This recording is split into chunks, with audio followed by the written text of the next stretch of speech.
The president delivers a farm bill after a tumultuous year in agriculture. On this special year-end edition of Grow, we look back at 2018 through the lens of Nebraska agriculture, and we revisit some of our favorite stories and some of the moments that didn't make the cut. It's time to grow.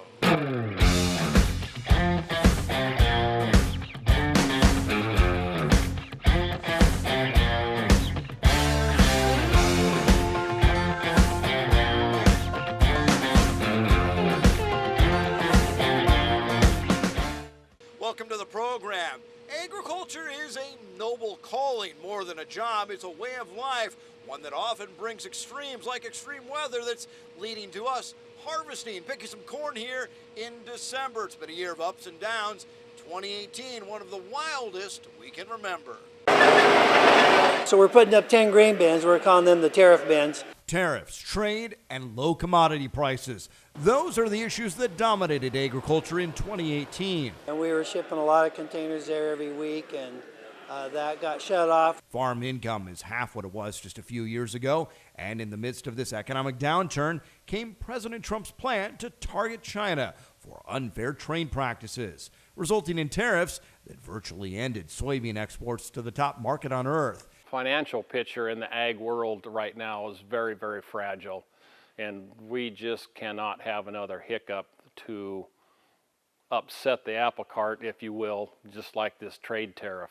2 rounds of market facilitation programs later, many farmers are likely ready to move on to 2019 with hopes of new trade deals. Agriculture has been a real trade win for America for a long time. 2018 brought a breakthrough on ethanol as the president delivered on his promise to support E15, and we were there for the announcement. My administration is protecting ethanol, all right? But all is not well in ethanol, with reports of plants sitting idle due to market forces. And while row crops struggled, beef producers celebrated record exports. We see so much demand coming throughout the world. Nebraska continues to grow its livestock sector. Now more than half the counties in the beef state have achieved that designation.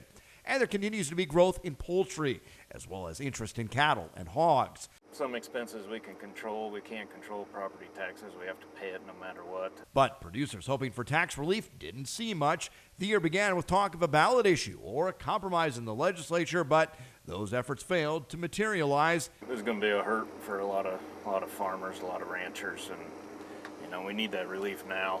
And now it's on to 2019. And before the year comes to a close, the president signs the Farm Bill. As President Donald Trump officially signed the Farm Bill into law just a few days before Christmas, the signing comes after it passed the House, after months of negotiations. The massive package provides risk management and crop insurance to farmers, along with food stamps and a host of other programs important to the Cornhusker State. Senator Fisher had this to say: the bipartisan bill gives our producers a critical safety net, enhances our nation's trade promotion programs, and helps deliver broadband to farm country. I thank President Trump for his support of producers who feed the world, end quote. We certainly met a lot of newsmakers throughout the year. We were there as the president made his announcement on ethanol. We also visited with the Secretary of Agriculture as he toured Nebraska and talked with our state's congressional delegation and, of course, Governor Ricketts. But as much as we enjoy talking issues with them, most of all we enjoy featuring the great stories of our farm and ranch families. Whether that's a 95-year-old farmer whose speedometer goes higher than his age, or farm kids working together to raise pumpkins, or any of the great FFA programs we visited. And we like to share what's good in your community, like folks coming together to help with the harvest, or a farmer who's overcome adversity and still smiling. And then there's this farm family, sharing the scent of the farm, one of our most memorable stories of the year. I'm going to give that one just a little shot more. A warm scent fills the air. There we go. As the Ferentz girls spend their weekend filling, crimping, and packaging bottles of perfume and cologne. The labeling is probably the most tedious. They have farming in the blood, cousins who've grown up around cattle. And chickens. And pigs. From 6th grader Libby to college freshman Vanessa, now producing a line of fragrances. It's a lot of different than just having cows at the farm. And not just anything. Fragrances and cologne. Officially licensed by the National FFA organization. So that's just really what's made it possible for us, is that the National FFA organization believed in us so much that they said okay for this. Once known as Future Farmers of America, now simply FFA. This is one of only 2 local chapters in the entire country to hold a license of any kind. It's not easy to get a license, but once you have it, nobody can take your product away from you. With names inspired by the organization's history. The men's is called National Blue because that is one of the official colors, and the women's is called 1969. Because that's a big year for us. That is the year that women entered into FFA. just all works out. Those fragrances produced not far from home. They're able to. At family friend Michelle Casperson's business. And this is your end result. Casperson connected the girls with a chemist in New York. And then they sent back 3 different perfumes of each the women's and the men's to pick from. The natural oils and stuff like that it comes from is pretty cool. I thought it smelled great, probably like one of the best perfumes that I've ever smelled, and I wear it every day now. And yes, the girls have heard the jokes. Does it smell like manure? And you're like, nope, it doesn't. We actually had multiple people say, can you please make another one and make it smell like fresh cut alfalfa or things like that. It may not smell like the ranch, but work ethic rooted in the Nebraska soil. Awesome, awesome. Is poured into every bottle.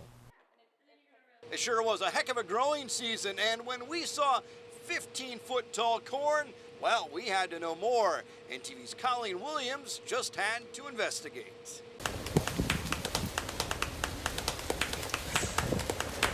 It's real. It's real. Yeah, one person wondered if it was Photoshopped. I don't even know how to do that. Apparently, people in funk know how to Photoshop corn stalk, so I don't know. Oh my God.